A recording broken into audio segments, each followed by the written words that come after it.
Today we're going to learn about the overgrown dog with wings, also known as a rune dragon. These are easily one of my favorite Slayer tasks to ever do, and why I have 8,000 kills here. Welcome to the Ultimate Slayer Guide for Rune Dragons. Rune Dragons are not one of the best tasks in the game, but they are not one of the tasks I would recommend skipping, because they do grant you pretty decent Slayer experience, and you can make a fair amount of money if you're going through this task. There's way worse tasks that you can skip, and this is not one of them.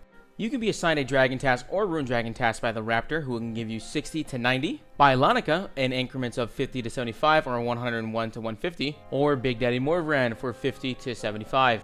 Rune Dragons give pretty decent Slayer experience with 2,000 XP per kill with 3.4k combat experience each. With a minimum task of 50, you get 102 Slayer XP, and for a maximum task of 150, that is 307 XP. There are ways to extend your task though. You can use the Slayer Introspection Relic, which grants you the choice of a minimum task or maximum number of tasks. You can also buy a Headhunter's Thrill, which is a bracelet you can get off the GE, and what it does is, like, when you kill something, it has the chance to not drop your kill count down, extending your task. There's also the Scrimshaw of Sacrifice, which doesn't extend your task, but when you kill a creature on Slayer task, it increases the Slayer XP that you gain from that kill. And also you have the Legendary Dedicated Master Aura. The Legendary tier is the highest tier of Aura, but you can use any tier of the Dedicated Slayer Aura to have a chance to not drop your kill count down while on task. Now, something I really like about Rune Dragons are the actual loot that you get for a relatively simple task. They drop Reinforced Dragon Bones, which are 57k each right now at the time of recording. And so if you do have a task of 100, you're going to make 5.7 mil just from the bones alone. They also drop a guaranteed drop of small plated rune salvage, which is what your spring cleaner is going to be cleaning up and automatically alching for you. So normally, if you're going to get a task of 100, you're looking at around at least 6 mil in cash from your drops. Now, they do have additional drops that come with the drop table, but I'm not going to lie, they are pretty lackluster, and I don't find them really worth your time trying to pick up. The only main one would be the rune plated salvage, but that is going to be automatically out with your spring cleaner. There's also the chance at a draconic visage, which is super cool to get on the ground and see, and it's like living out your childhood dreams of picking one of those up at a green dragon, but it doesn't really matter now. Elite dragons are kind of like a mini boss that are turned into a Slayer monster, but then they can also spawn a mini bigger boss, which is an elite dragon variant. These ones are a little bit stronger and hit a little bit harder, but they are still nothing big of a threat, and they do have a really cool drop, which includes the Ketsi scroll piece, which is usually why people are stuck fighting these giant flying dogs, because they do have a chance to drop the Ketsi scroll piece, and that is a requirement for the Ultimate Slayer title, which requires a Ketsi scroll piece, which is a 1 in 200 from elite dragons. Now, you can get about 2 to 3 elite dragons per task, and you can increase this using Fellstock Incense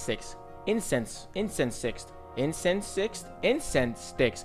Sometimes they work. It's only like a 4% boost if you're using all the sticks, and the most I've ever gotten in one task of 150 was 8 elite dragons, which is pretty good when you only get 2 or 3 per task. Those are the drops. Let's get into the gear. This is the gear that I always bring. I bring an Overload, Anti-Dragon Fires, Prayer Potions, Prayer Renewals in addition to it, Holy Wrench, Spring Cleaner so they bring up all the alchables, Zero Morgo's Nexus for Necromancy runes and incantations, mostly darkness, Magical Note Paper to note any alchables, Fellstocks, Elven Ritual Shard. I bring Crimsons and Blues so they can stack up in the inventory, Penance Powder for the additional prayer, and also a Metallical dragon trinket that you can get from oddments. These will help you insta-kill the dragons if you happen to have any, not mandatory by any means. I use a Bunyip. Bunyip is really good, can help you get that sustained health throughout. Makes it a little bit more AFK or more low input.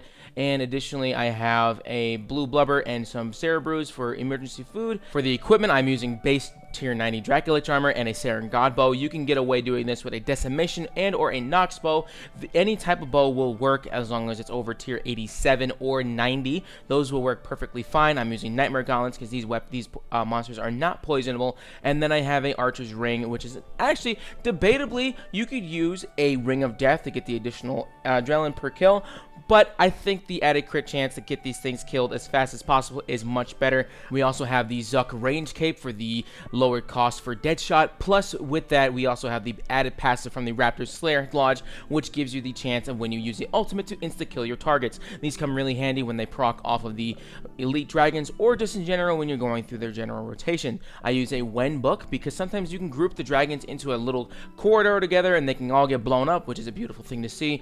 And the final item I use is a Amulet of Souls. The extra healing from Soul Split is always nice to have. The ability bar is listed up top for you as well. This is what I've been using for the last 3,000 kills, and it's worked pretty well. I haven't had that many problems. I can pretty much AFK for at least a few minutes while I'm doing these. I typically don't AFK this task though, it's more so low input. And lastly, I have a legendary pet with me to pick up a lot of the drops that come from these monsters. In terms of substituting any of this gear, if you cannot afford Elite Dracolich or Dracolich armor in general, you may use Pernix armor that will get you through as well, or Anima Core of Zamorak, which is the range variant of the T85 armors. Those will work perfectly fine as well. The only thing I do hard recommend though is bow and arrows, because the Dragonbane arrows are insanely strong here, and they give you a stronger advantage over using base Dragonbane bolts that you get from the Fate of the Gods quest. Alright, to get there, you're going to go to Eagle's Peak. Eagle's Peak is going to be the spot you go to for the lodestone. Once you go to Eagle's Peak, you're going to spawn at the lodestone.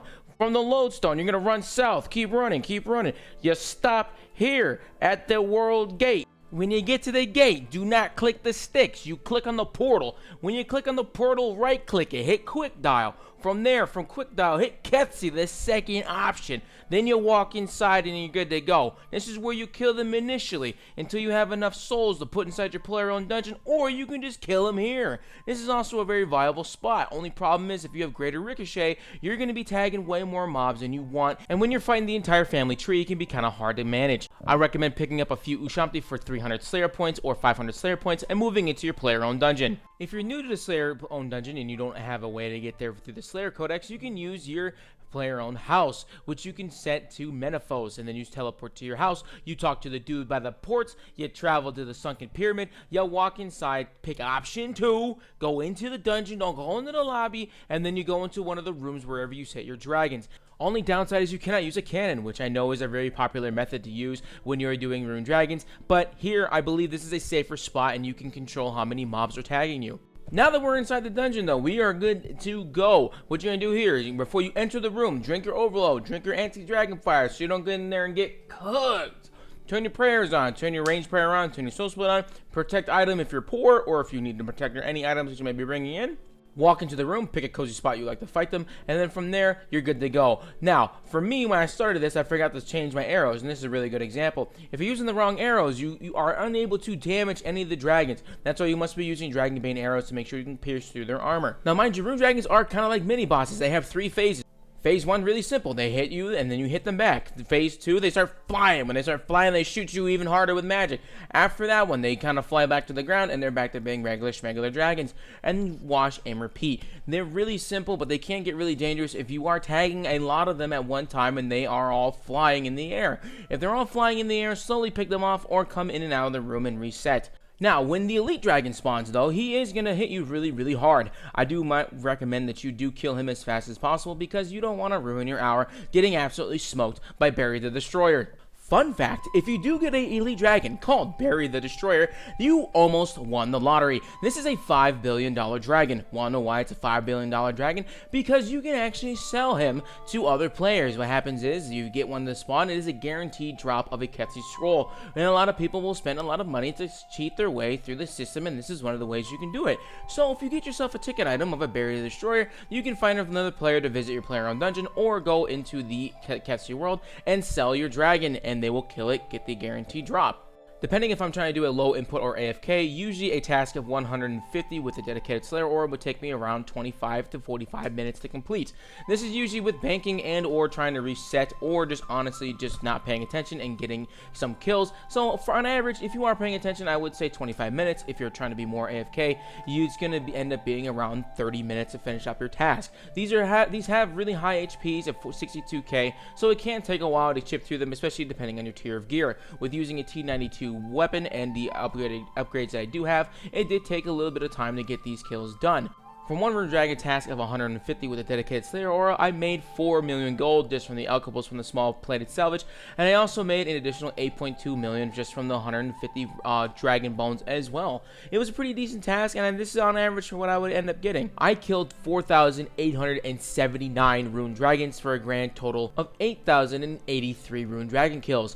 I did this because I was looking for my very last Ketsu Road piece to finish off the set that you can see now. In that total, I ended up making a fair amount of money. I got a good amount of collectibles, including the Steadfast Scale, the Dragon Visages, Ragefire Glands, and the Glaven Wingtip, all required for Ultimate Slayer, and I picked up a few extra items from there as well, just some of the common stuff that you would just pick up on the ground, and then I made 68 mil just from the small plated salvage, which was a pretty good amount of money. Again, it was something I was not expecting to make, and definitely was not expecting to make a whopping 251 mil out of all those bones that we collected over the time that it took to get all these kills done. It took about 3 weeks to complete, and I'm gonna say it was pretty much worth it. Thank you so much for watching the video. I hope you enjoyed it. I hope you learned something new today, and if you enjoyed the video, please be sure to subscribe and leave a comment on what your favorite Slayer task and what I should do next. Appreciate it. Bye bye.